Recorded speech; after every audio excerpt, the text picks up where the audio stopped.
countries in the world today. It has a lot of history. It's got a very rich history. Before we can get into all the rulers and all the cool things that happened in China, you've got to first understand the geographical terrain.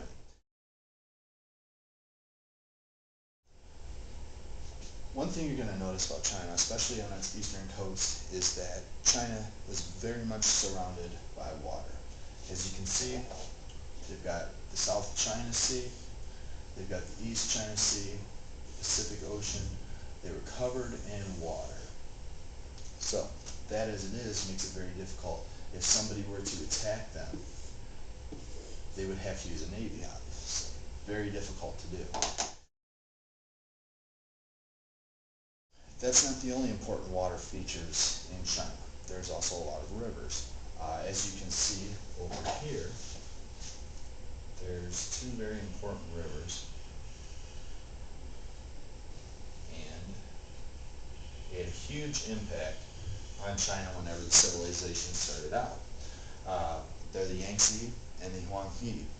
Now both these rivers flow towards the Pacific Ocean, and they did a lot in the way of trade, and they did a lot in the way of creating rich and fertile soil. Where exactly did Chinese civilization start? Because obviously you can see this whole big country here. China was not this size when it started off. It started, as a matter of fact, in this little region right here. It's called the North Coast China Plain. And this is the region where there was a whole bunch of fertile soil, and it was very easy for Chinese farmers to plant crops, and it was a very good fit for the Chinese. We've discussed this one, this side right here. The East Coast was in a very good spot because it was very hard to attack. You had a lot of rich, fertile soil, so it was a good place for civilization. But now,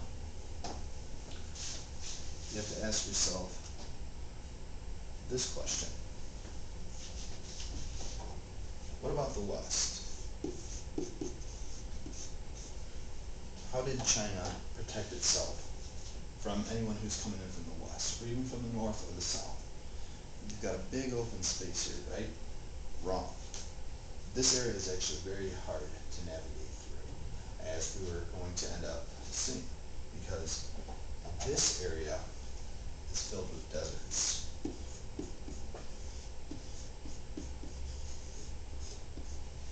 Anybody who knows anything about deserts knows it's obviously very hard to travel through, very low water output, and they can just be endless, and the weather conditions are very difficult as well. Now, something else you're going to know about this is that there were also a lot of mountains. This area is covered with mountains as well. So, if you don't have to worry about deserts, you also have to worry about mountains. So that put China in a very good geographical standpoint as it was.